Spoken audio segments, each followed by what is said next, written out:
11월 22일 주일 예배에 주님의 긍휼을 구하며 주님의 마음을 구하며 묵상 기도하겠습니다. 사람이 내게 말하기를 여호와의 집에 올라가자 할 때에 내가 기뻐하였도다. 예루살렘아, 우리 발이 내 성문 안에 섰도다. 예루살렘아, 너는 조밀한 성읍과 같이 건설되었도다. 지파들 곧 여호와의 지파들이 여호와의 이름에 감사하려고 이스라엘의 전례대로 그리로 올라가는도다. 거기 판단의 보좌를 두셨으니 곧 다윗의 집의 보좌로다. 예루살렘을 위하여 평안을 구하라. 예루살렘을 사랑하는 자는 형통하리로다. 내 성 안에는 평강이 있고 내 궁중에는 형통이 있을지어다. 내가 내 형제와 부모를 위하여 이제 말하리니 내 가운데 평강이 있을지어다. 여호와 우리 하나님의 집을 위하여 내가 내 복을 구하리로다. 아멘. 다 같이 찬양하겠습니다.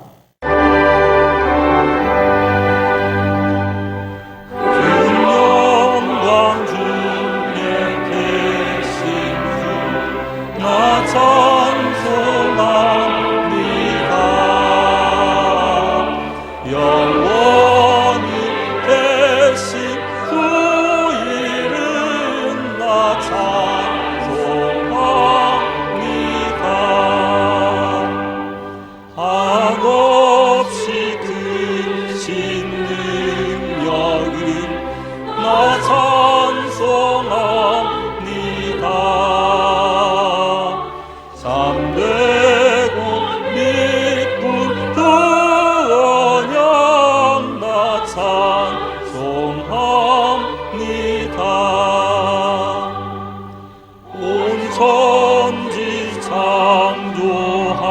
창조하시던 그 말씀이 있어 영원히 변치 않는 종 나 믿사옵니다. 그 온유하신 주 음성 날 불러주시고 그 품에 품어 두시니 나 찬송합니다.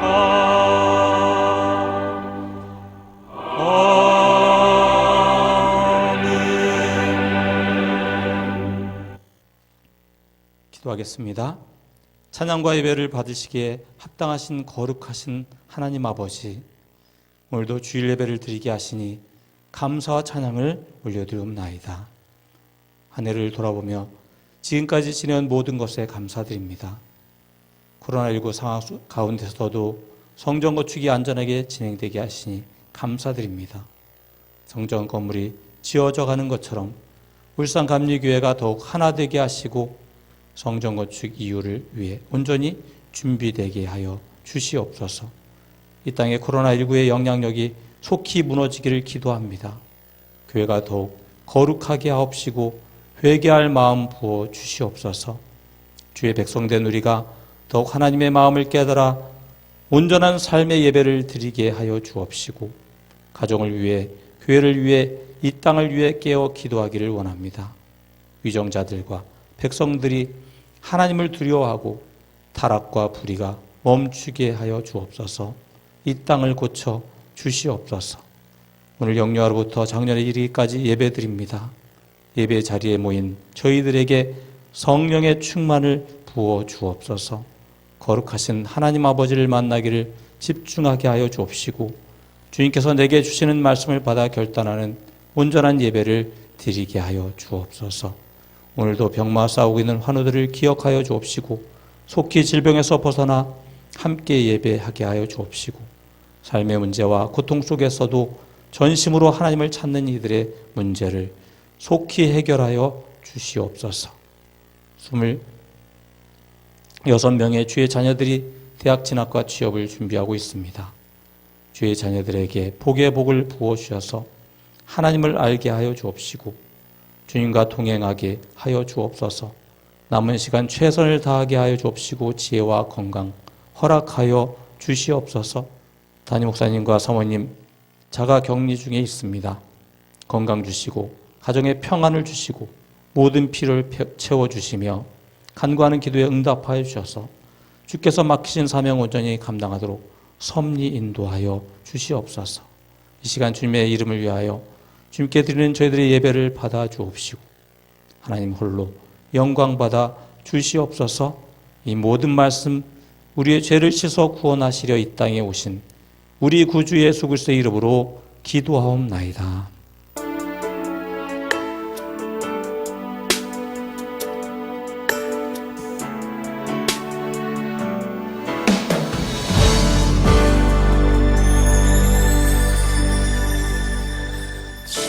주님 다시 오실 때까지 나는 이 길을 가리라. 좁은 문 좁은 길 나의 십자가 지고 가는 이 길 끝에서 나는 주님을 보리라. 영광의 내 주님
같이 사도신경으로 신앙 고백하겠습니다. 전능하사 천지를 만드신 하나님 아버지를 내가 믿사오며 그 외아들 우리 주 예수 그리스도를 믿사오니 이는 성령으로 잉태하사 동정녀 마리아에게 나시고 본디오 빌라도에게 고난을 받으사 십자가에 못 박혀 죽으시고 장사한 지 사흘 만에 죽은 자 가운데서 다시 살아나시며 하늘에 오르사 전능하신 하나님 우편에 앉아 계시다가 저리로서 산 자와 죽은 자를 심판하러 오시리라. 성령을 믿사오며 거룩한 공예와 성도가 서로 교통하는 것과 죄를 사하여 주시는 것과 몸이 다시 사는 것과 영원히 사는 것을 믿사옵나이다. 아멘. 오늘 우리에게 주시는 하나님의 말씀입니다. 옛 사람에게 말한 바 살인치 말라. 누구든지 살인하면 심판을 받게 되리라 하였다는 것을 너희가 들었으나 나는 너희에게 이르노니 형제에게 노하는 자마다 심판을 받게 되고 형제에 대하여 나가라 하는 자는 공회에 잡히게 되고 미련한 놈이라 하는 자는 지옥불에 들어가게 되리라. 그러므로 예물을 제단에 드리다가 거기서 내 형제에게 원망 들을 만한 일이 있는 줄 생각나거든 예물을 제단 앞에 두고 먼저 가서 형제와 화목하고 그 후에 와서 예물을 드리라. 너를 송사하는 자와 함께 길에 있을 때에 급히 사화하라. 그 송사하는 자가 너를 재판관에게 내어주고 재판관이 관예에게 내어주어 옥에 가둘까 염려하라. 진실로 내게 이르노니 내가 홀이라도 남김이 없이 다 갚기 전에는 결단코 거기서 나오지 못하리라. 할렐루야. 오늘 우리가 나눌 하나님의 말씀은 마태복음 5장 21절에서 26절 말씀으로 하나님을 경외한다면 한 사람을 소중하게 여기라 하십니다. 오늘은 지난주 추수감사주일을 지나서 다음 주부터 4주간 성탄주일을 기다리는 강림절기를 한 주 앞둔 주일입니다. 다음 주에는 4개의 초를 앞에 가져다 놓고 한 주에 하나씩 촛불을 밝히면서 성탄주일을 기다리게 됩니다. 죄로 인해 영벌을 받을 나를 위하여 하늘 보좌를 떠나 이 땅에 오신 주 예수 그리스도를 기억하며 감사하고 다시 오실 주님을 기다리게 되는 절기입니다. 주님께서 다시 오실 때 주님 앞에 부끄러움이 없도록 한 사람을 소중하게 여기는 삶 되시기를 주님의 이름으로 축원합니다. 포드 자동차 중에 핀토라고 하는 차가 있습니다. 포드가 1970년에 출시한 소형차입니다. 판매량은 많이 있었지만 안전성 문제 때문에 망하게 된 자동차입니다. 1978년에 핀토를 타고 가던 어머니와 아들이 뒤에서 오던 트럭과 충돌하게 되는데 불이 붙으면서 폭발하고 말았습니다. 어머니는 사망하고 아들은 심한 화상을 입게 됩니다. 이에 유가족들은 포드 회사에 소송을 걸게 되고 소송 과정에서 숨겨져 있던 사실이 드러나게 되었습니다. 포드가 연료 탱크의 결함을 이미 알고 있었으면서 쉬쉬하고 있었다라고 하는 것이죠. 이러한 폭발의 원인은 부실한 후방 범퍼와 연료 탱크 사이에 충격을 막아줄 구조물이 없다는 것입니다. 뒤에서 차를 받으면 연료 탱크가 안쪽으로 밀려 들어오면서 문짝에 끼이고 그래서 폭발하게 되는 끔찍한 사고가 일어나게 되는 것이었습니다. 포드에서 손익계산을 해보니까 폭발을 방지하는 부품을 바꿔주는 비용은 한 대당 11달러. 그래서 판매가 된 차 1250만 대를 리콜해서 바꿔주는 비용이 총 1억 3,700만 달러였습니다. 한편 사망자 180명, 부상자 180명, 그리고 안전장치가 없어서 파손될 자동차 2,000대가 발생할 것을 예상하고 소송 비용과 수리 비용을 모두 계산한 결과 4,950만 달러라는 결과가 나왔습니다. 포드 자동차 회사의 결론은 리콜을 하느니 그냥 사람이 죽으면 그때그때 개별적으로 돈을 주겠다. 그게 낫겠다고 하면서 안전장치 장착을 포기했다는 것입니다. 결국 법정에서 이것이 드러나면서 징벌적 손해배상으로 아낀 돈 이상으로 토해내는 참교육까지 받게 되었습니다. 그때부터 일본 차가 많이 팔리게 되었다는 이야기입니다. 차량 연료 탱크의 결함을 알고 있고 이를 해결할 방법까지 알고 있었는데 최소 180명이 죽을 줄 알면서 돈 때문에 하지 않았다니 이게 말이 됩니까? 하지만 이렇게 사람의 목숨을 경시하는 풍조는 물질 만능 시대인 지금 세상 어디 가나 만연해 있는 풍조가 되었습니다. 하나님께서는 이러한 생명 경시 풍조를 미워하시며 한 사람 한 사람을 소중하게 여기십니다. 예수님 당시에 로마의 세계를 우리는 팍스 로마나라고 얘기합니다. 로마는 강력한 권력을 가지고 법을 발전시켰고 로마 시대의 평화를 만들었다고 합니다. 그런데 그 평화가 무엇인지 살펴보면 힘을 가진 사람들에 의해서 힘을 가지지 못한 사람들이 일방적으로 희생하고 굴종하고 복종하는 평화입니다. 그러다 보니 이상한 사상이 있었는데 그것은 로마를 번성하기 위하여 죽어야 될 자들이 있었다는 것입니다.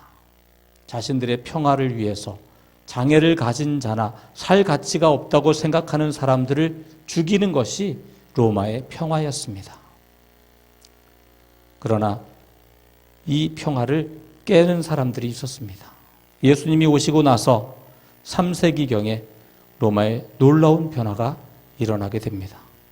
로마 사회는 사랑에 전염되었다고 말합니다.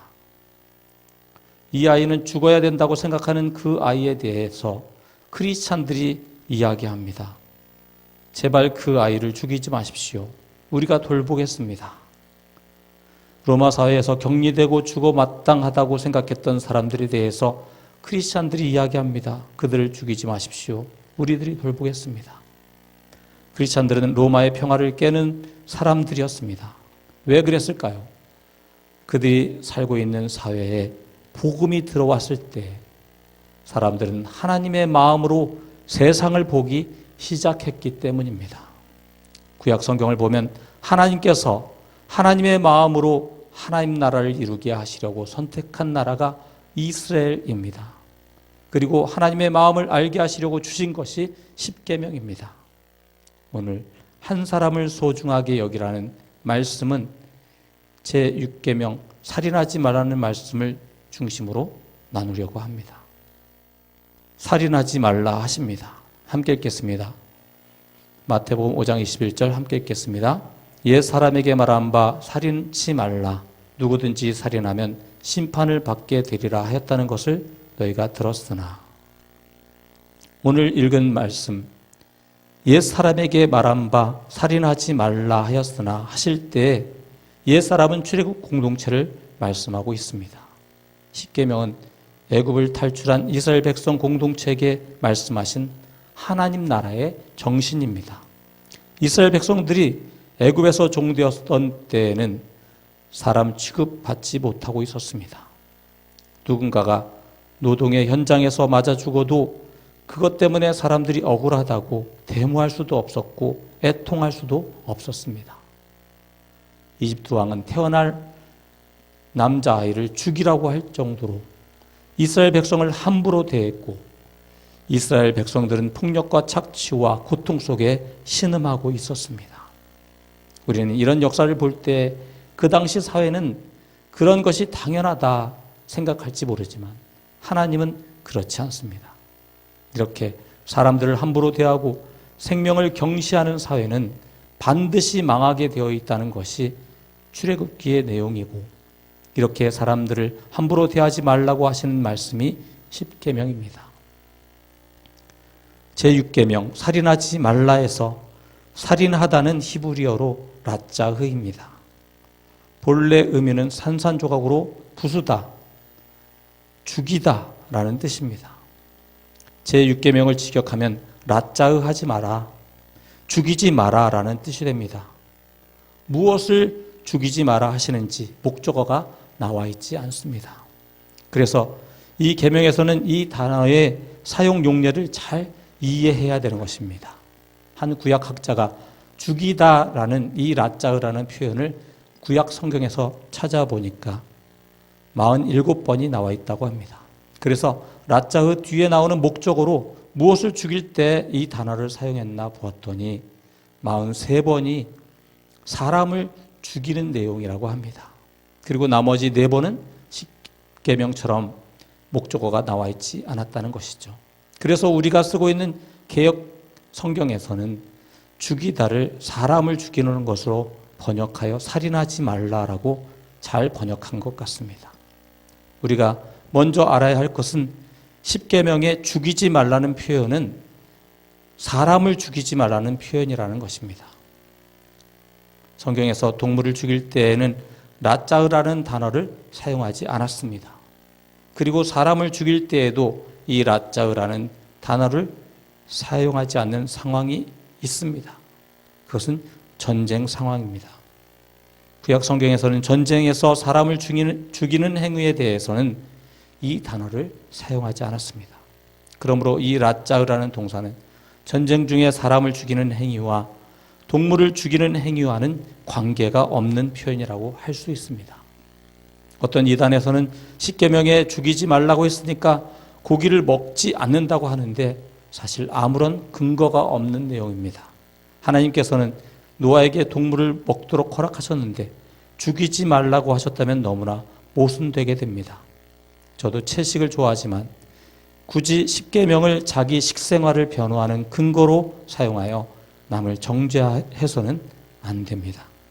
그리고 어떤 이단에서는 십계명에 살인하지 말라고 한 근거를 가지고 군대를 안 가는 분들이 있는데 전쟁은 절대 일어나면 안 되는 것이지만 방어하고 힘을 키워 다른 나라가 전쟁을 걸어오지 못하도록 쓰임받는 것은 국가의 중요한 의무를 이행하고 공동체를 보호하는 것입니다. 십계명을 받은 이스라엘 백성은 가나안에 들어가 수많은 전쟁을 했습니다. 하나님께서 이스라엘 백성에게 십계명을 주심은 하나님 나라 공동체를 세우기 위함입니다. 그러면 제6계명 살인하지 말라는 것은 무슨 의미일까요?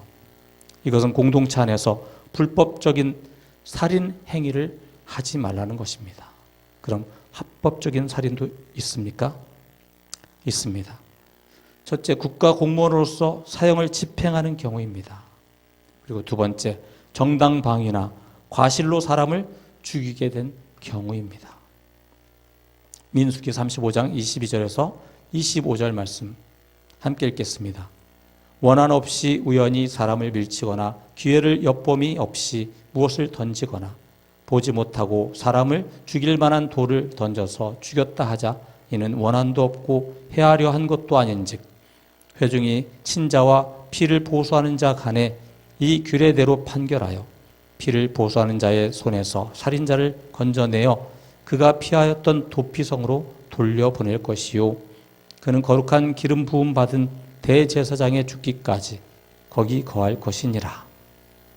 하나님은 과실로 사람을 죽인 사람을 보호할 수 있도록 도피성 제도를 주셨습니다.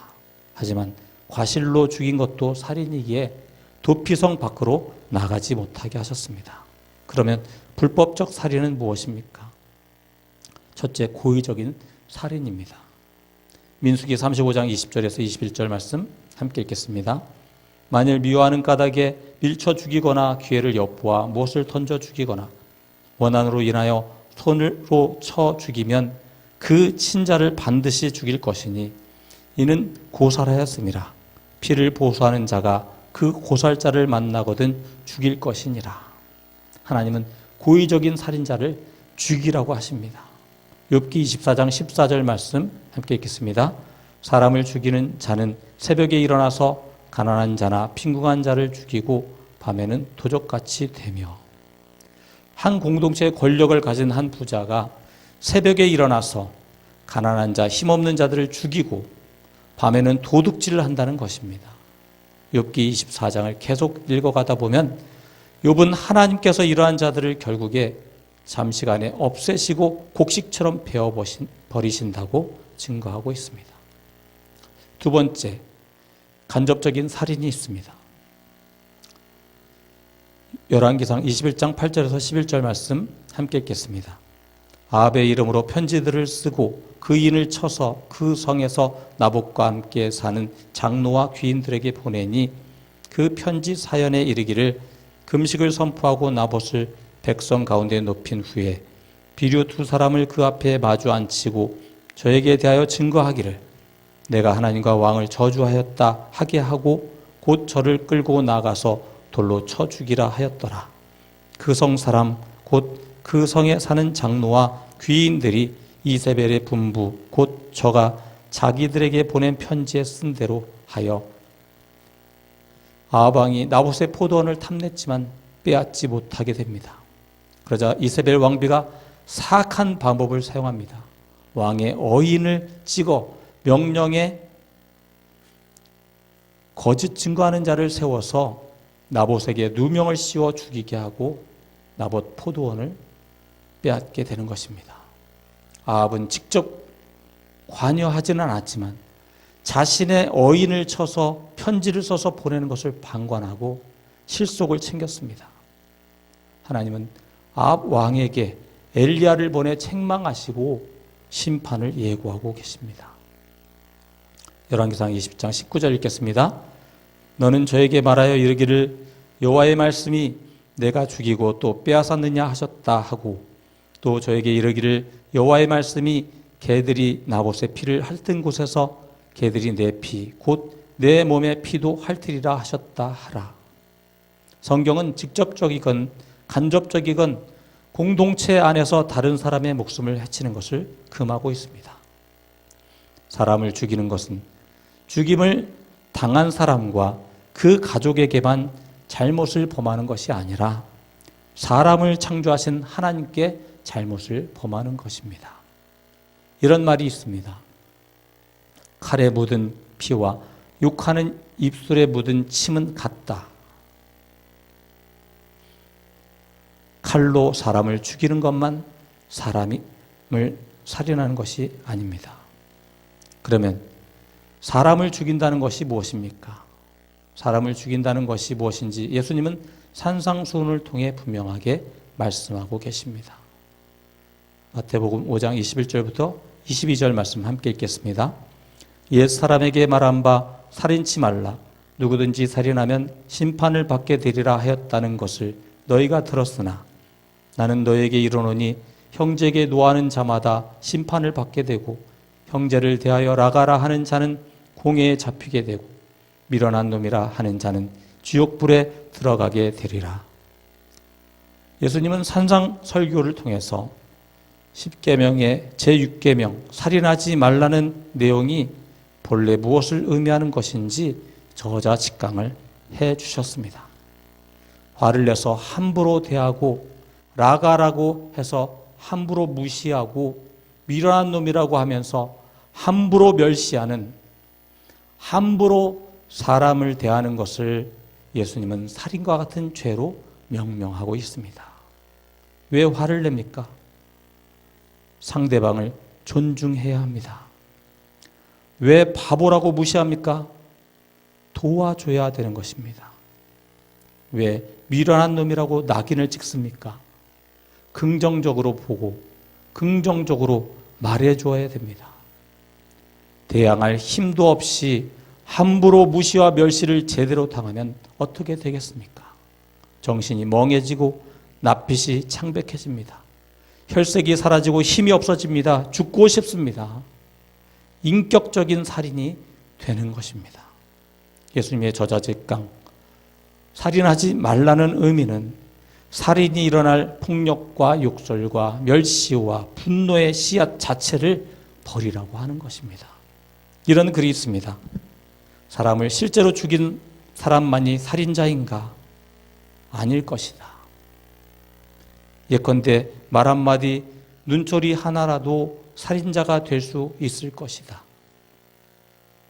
어떤 거짓말은 살인적이고 어떤 진실도 살인적이다. 어떤 냉담도 그렇고 어떤 열정도 그러하다. 우리는 수도 없이 나도 모르게 사람들의 생명을 죽이는 일을 하며 살기도 한다는 말입니다. 그렇기 때문에 살인하지 말라 이 계명을 단순하게 생각해서는 안 됩니다. 예수님의 말씀을 기준으로 보면 우리는 모두 살인자입니다. 그리고 또한 피해자입니다. 역사의 아이러니는 피해자가 가해자로 바뀌는 일은 출애굽처럼 아주 순간적으로 일어난다는 것입니다. 그러면 피해자가 가해자가 되어 폭력의 악순환이 일어나는 것입니다. 세상을 변화시키는 힘은 누구로부터 나옵니까? 피해자로부터 나오는 것입니다. 가해자가 될 수 있는 피해자라고 할 수도 있습니다. 피해자들이 가해자가 되기를 거절하지 않으면 폭력의 악순환은 더 심해지면 심해졌지 멈추지를 않게 되는 것입니다. 내가 피해를 당했을 때 우리가 하나님의 자녀라면 나는 피해를 당했지만 더 이상 이 악순환을 만들지 않겠다. 나는 가해자가 되지 않겠다 하고 결심해야 됩니다. 그리고 주님의 도우심을 구하시기 바랍니다. 믿음의 삶을 산다는 것이 무엇입니까? 주님을 따르는 삶입니다. 무엇이 하나님의 뜻에 순종하는 것입니까? 가해자가 되는 것은 아닐 것이라고 하는 것입니다. 결국 살인하지 말라는 제6계명을 온전히 지키는 길은 하나님 사랑, 이웃 사랑의 경지를 넘어서야 되는 것입니다. 하나님의 마음을 품으라 하십니다. 마태복음 5장 43절부터 44절 말씀 함께 읽겠습니다. 또 내 이웃을 사랑하고 내 원수를 미워하라 하였다는 것을 너희가 들었으나 나는 너희에게 이르노니 너희 원수를 사랑하며 너희를 핍박하는 자를 위하여 기도하라. 예수님 당시에 바리새인들이 수없이 하던 말이 율법, 즉 십계명을 잘 지키라는 것이었습니다. 사람들에게 잘 지켜야 한다고 닥달하던 사람들이었습니다. 하지만 본인들은 하나님께서 십계명을 주신 정신을 잃어버렸다는 것입니다. 율법을 지키지 못하는 사람들을 소중하게 여기지 않고 자신들만 잘하면 되는 것은 하나님의 마음과는 거리가 먼 것입니다. 예수님께서는 스스로 계명을 잘 지킨다고 생각하는 사람들을 향하여 회칠한 무덤이라고 위선자라고 말씀하셨습니다. 이 말 그대로를 지키는 게 문제가 아니라 이 계명에 담긴 하나님의 마음이 중요하다는 것입니다. 우리는 하나님의 마음을 알고 있을까요? 하나님은 내 생각과는 다른 분이십니다. 이해할 수 없는 하나님이십니다. 아벨을 죽인 가인에게 증표를 줘서 보호하십니다. 아합 왕이 나봇의 포도원 사건으로 엘리야의 질책을 받을 때 하나님께 회개했더니 용서하셨다는 것을 알리라고 엘리야를 아합 왕에게 보내셨습니다. 예수님은 십자가의 고통 속에서도 사람들의 용서를 중보하셨습니다. 하나님의 마음은 너무 커서 우리는 다 알 수 없습니다. 당연히 무시해야 할 그 사람, 죽어 마땅하다고 생각하는 그 사람을 하나님은 소중하게 여기십니다. 우리 마음에 다 담을 수 없을 만큼 하나님의 마음은 크십니다. 다 담을 수 없어도, 다 알 수 없어도, 내 기분이 나빠도 우린 그저 하나님의 말씀에 순종하는 것이 정답입니다. 하나님의 마음을 조금 이해할 수 있는 예화 중에 썩은 사과 먹는 법이 있습니다. 사과를 너무너무 좋아하는 분이 있습니다.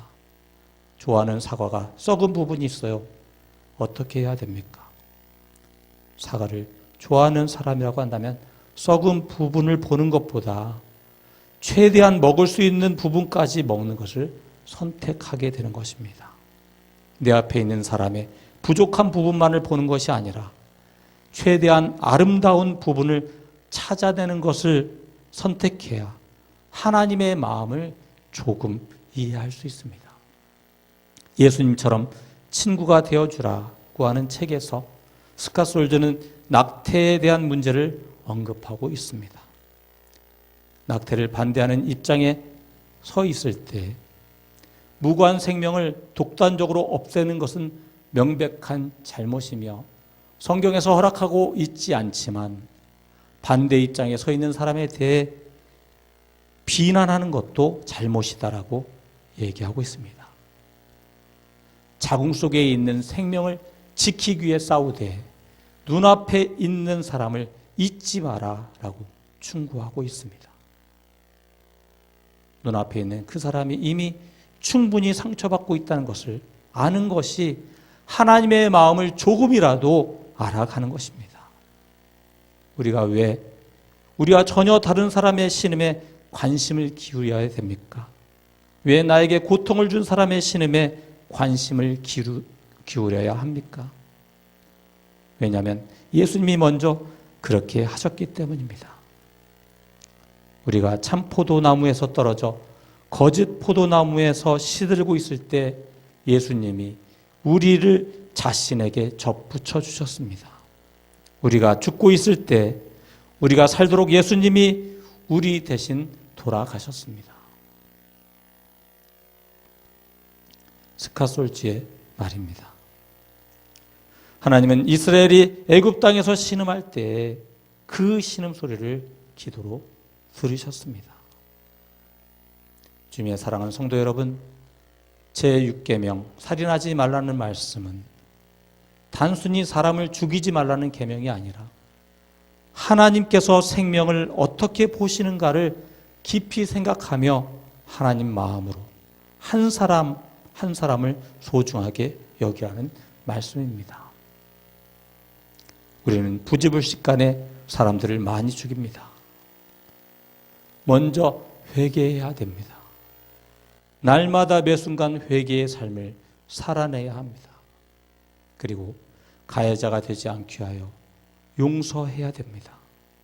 정말 무시받고 미움받은 사람들은 용서하기가 너무 어렵습니다. 그러니 이 용서는 아무나 하는 것은 아닙니다. 영적으로 정신적으로 커진 사람만이 용서할 수 있습니다. 나를 용서하신 주님의 십자가 사랑을 품을 때 우리는 큰 믿음의 사람으로 자라나기 시작할 것이고 하나님의 마음으로 세상을 보는 눈이 열려져 가는 것입니다. 하나님을 경외한다면, 하나님 나라를 살기 원한다면 한 사람을 소중히 여기시는 하나님의 마음을 품으시기를 주님의 이름으로 축원합니다. 찬양하겠습니다. 내게 주어진 하루를 감사합니다. 내게 또 하루를 허락하심을 이 하루도 헛되이 보내지 않으며 살기 원합니다. 이런 은총 받을 만한 자격 없지만 주의 인자하심 힘입음으로 이 하루도 내게 주어졌음이나여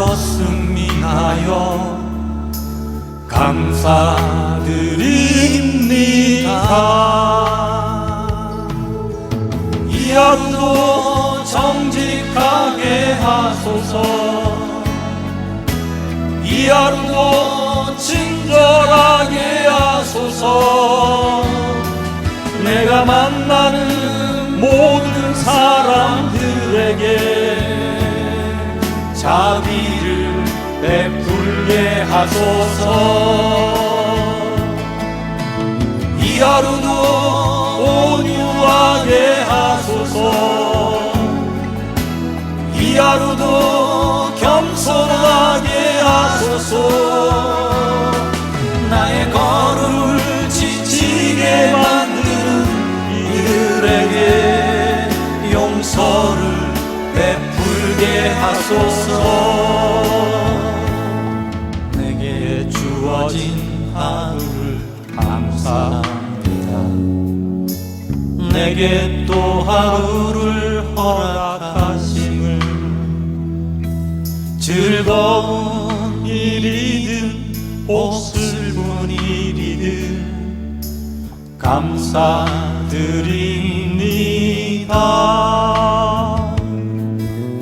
비록 이 하루가 나를 울린다 해도 원망의 맘 품지 않을 이유는 나의 주님이 모든 일을 주관하셔서 선을 이루심이라. 이 하루도 평화롭게 하소서. 이 하루도 강건하게 하소서. 험한 폭풍이 몰아치는 중에도 평강을 누리게 하소서. 이 하루도 성실하게 하소서. 이 하루도 순종하게 하소서. 나의 마음을 아프게 만드는 이들에게 은총을 베풀게 하소서. 행복을 빌게 하소서. 축복을 베풀게 하소서.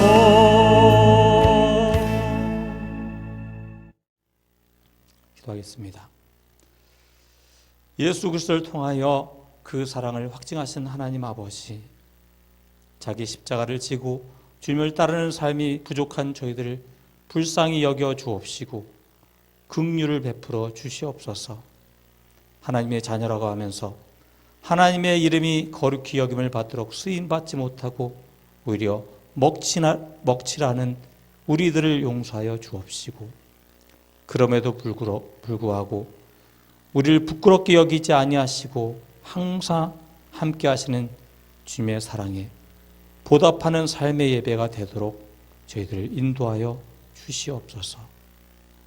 이 시간 주님 앞에 마음을 다하고 힘을 다하여 정성을 다해 살아갈 우리의 삶의 예배를 올려드립니다. 하나님 앞에 감사한 마음으로 11조로 건축원금으로 주님께 약속한 목적원금으로 주님께 드립니다. 저희들의 삶의 예배와 예물을 받아 주옵시고 주님께서 예비하신 하늘에 속한 모든 신령한 복을 부어 주시옵소서. 복의 복을 더하여 주시옵소서.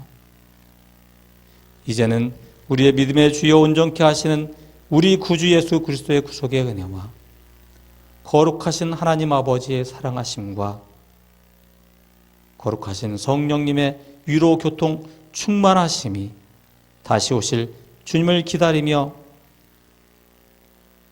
한 사람을 소중히 여기고 오직 하나님의 사랑을 살도록 섭리 인도하심을 구하는 모든 성도들 위해 영원토록 함께하옵시기를 간절히 축원하옵나이다.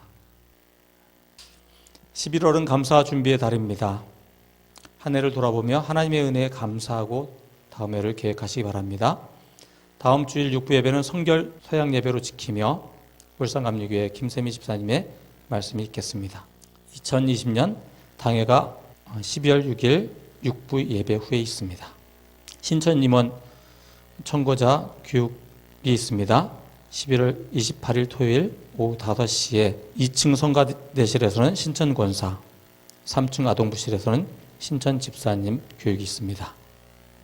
2020년 당회 준비를 위한 보고서 교회 사무실에 꼭 제출해 주시기 바랍니다. 대입을 준비하는 수험생들과 취업 준비생들을 위해서 기도해 주시기 바랍니다. 성탄 주일에 세례 받으실 분들 사무실로 신청해 주시기 바랍니다.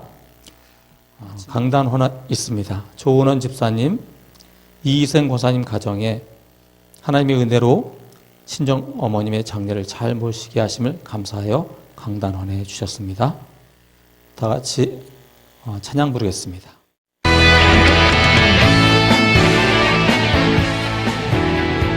주께서 택하신 당신의 모습 어찌 그리 아름다운지요. 주님을 사랑하는 그 마음이 어찌 그리 사랑스러운지요. 주의 뜻대로 주 말씀대로 순종하며 사는 당신을